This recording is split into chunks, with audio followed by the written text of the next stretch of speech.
Hello नमस्कार दोस्तों, स्वागत है आप सभी का आपके अपने YouTube channel study for GK में। और आज के इस वीडियो में अध्ययन करने जा रहे हैं साथियों हिंदी में तत्सम और तद्भव शब्दों को। जी हाँ साथियों, मैं आपके लिए एक ऐसी ट्रिक लेकर आया हूँ जो आपके एग्जाम के लिए काफ़ी हेल्पफुल रहेगी और सीधा दिमाग में जाएगी साथियों।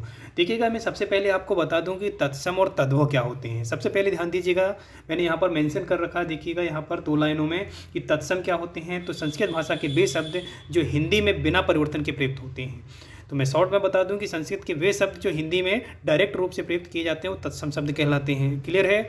वहीं हम बात करेंगे तद्भव शब्दों की। तो तद्भव शब्दों में थोड़ा सा आपको ध्यान देना रहेगा कि जिनमें थोड़ा सा भी ऐसे शब्द जो संस्कृत भाषा के हैं जिनमें थोड़ा सा भी परिवर्तन करके हिंदी में प्रयुक्त किया जाता है उनको वो तद्भव शब्द कहलाते हैं। क्लियर है। ये 2 लाइनें आपको याद रखना है तत्सम और तद्भव की।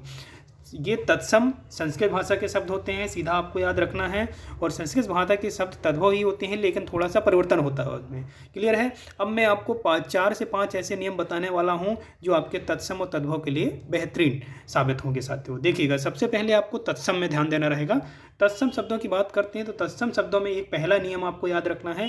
पहले नियम में जब भी आपको छा नजर आए किसी भी शब्द में तो आप आंख बंद करके लगा दीजिए कि तत्सम शब्द साथियों। ऑप्शन आपके सामने आएंगे जब भी लगाने के लिए, तो आप ध्यान दीजिएगा जब भी आपके सामने छा वर्ड आपको छा अक्षर आपको दिखे साथियों तो याद रखिएगा आप लगा देंगे तत्सम शब्द। आपको दिमाग अपना लगाना ही नहीं है, आप सीधा डायरेक्ट लगाएंगे तत्सम शब्द। क्लियर है। वही मैं बता दूं आपको, देखिए फॉर एग्जाम्पल यहाँ पर दिए हैं छा शब्द कैसे, जैसे अक्षर। अक्षर शब्द किसका है? तत्सम शब्द है।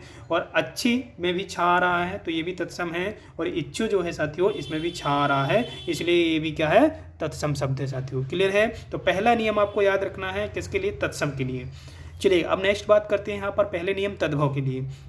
तो यहाँ पर ध्यान दीजिएगा, पहला नियम है जब भी आपको विशेष रूप से याद रखना खा और छा शब्द आता है, खा और छा विशेष रूप से याद रखिए। किसी शब्द में आपको खा और छा अक्षर देखने को मिलता है तो आप लगाइए, डायरेक्ट लगा दीजिए कि ये तद्भव शब्द है। जैसे आप देख लीजिएगा यहाँ पर फॉर एग्जाम्पल यहाँ पर अक्षर लिखा है, इसके बाद आपका आँख लिखा है, फिर अंग रखा। तो यहाँ पर वर्ड आ रहे हैं जो मैंने आपको बताया, छा आ रहा है, इसके अलावा क्या आ रहा है? खा आ रहा है। तो जहाँ भी खा और छा देखिए आप तद्भव लगा सकते हैं। तो पहला नियम कंप्लीट हो गया है साथियों। अब बात करते हैं दूसरे नियम की। देखिएगा, दूसरा नियम आपको ये बोलता है कि विशेष रूप से आपको इन शब्दों में फोकस करना होगा। ये शब्द हैं आपके सा, विशेष रूप से आपको याद रखना है सा और सा, है ना। ये तीनों शब्दों को आपको विशेष रूप से ध्यान देना रहेगा। ये तीनों शब्द क्या देखेंगे कहीं भी आगे या पीछे शब्द में कहीं भी आपको देखने को मिले। जैसे ये दशम लिखा है तो दशम में सा आ रहा है, यहाँ पर ये सा है तो आप लगा देंगे कौन सा शब्द है? तत्सम शब्द है ना। आप इसमें देख सकते हैं सा आ रहा है, ये आगे आप शब्द देख सकते हैं, है ना। तो यहाँ पर सा आ रहा है तो आप ध्यान दीजिएगा सा आ रहा तो यानी कि तत्सम शब्द है। यहाँ पर देख सकते हैं दूसरा शब्द है असीय, तो इसमें भी सा आ रहा है इसलिए, है ना। ये सरा आ रहा है श्रवण में, इसलिए क्या है? ये तत्सम शब्द है। क्लियर है। वहीं आपको ध्यान देना है तद्भव शब्दों के लिए। तो तद्भव शब्दों में आपको विशेष रूप से ध्यान देना रहेगा। यहाँ पर देखिएगा, तद्भव शब्दों में जब भी आपको एस नजर आए दिमाग मत लगाइए, डायरेक्ट आप लगा दीजिए, ऑप्शन टिक कर दीजिए। सा शब्द में आपको देखना है, यहाँ पर देख लीजिए जैसे कि दसवां लिखा है, सुआ लिखा है, सामल लिखा है, ये लिखे हुए शब्द है ना। तो ये शब्द क्या है? आपके तद्भव शब्द हैं। क्लियर है। 2 नियम बिल्कुल भी डाउट नहीं रखना। एक बार वापस रिवीजन कर देता हूँ। देखिएगा यहाँ पर देखिए, ये रिवाइज कर रहा हूँ। छा शब्द आपको तत्सम के लिए देखना है और खा और छा छाता वाला छा जो देखना है आपको तद्भव के लिए देखना है। दूसरे नियम में ये स्रा सा देखना है और इसमें सा देखना है। क्लियर है। चलेगा, अब बात कर लेते हैं नेक्स्ट नियम की साथियों का। देखिएगा साथियों, अब तीसरे नियम की बात कर लेते हैं। तीसरे नियम में यहाँ पर देखिएगा ये तत्सम की बात कर रहे हैं। तो तत्सम में जब भी आपको क्या मिले, आपको वह शब्द नजर आता है, अगर किसी भी शब्द में वह नजर आता है तो आप लगाइएगा ये तत्सम शब्द। जैसे कि वधु, वर्धन, वन, ये क्या है साथियों? तत्सम शब्द हैं। जहाँ पर भी किसी भी शब्द में आपको वह नजर आए, वह अक्षर आए, वर्ण आए तो आपको विशेष रूप से लगाना है क्या? तत्सम शब्द। वहीं मैं बात बता दूं आपको तीसरे नियम तद्भव की। तो तद्भव में आपको याद रखना है वाह बकरी वाला वाह बोल रहा हूँ मैं आपको, है ना। तो याद रखिएगा जब भी वाह नजर आए तो आप लगाइएगा क्या? तद्भव शब्द। जैसे बहू, यहाँ पर देख सकते फॉर एग्जाम्पल, बढ़ना, बत्ती, है ना। इस प्रकार से बकरी, इस प्रकार के जो शब्द हैं क्या है साथियों? ये तद्भव शब्द हैं। वहीं अब बात कर लेते हैं चौथे नियम की। तो चौथे नियम में आपको तत्सम में आपको याद रखना है री ऋषि और रा। जब भी री ऋषि और रा नजर आए तो आप लगाइए क्या?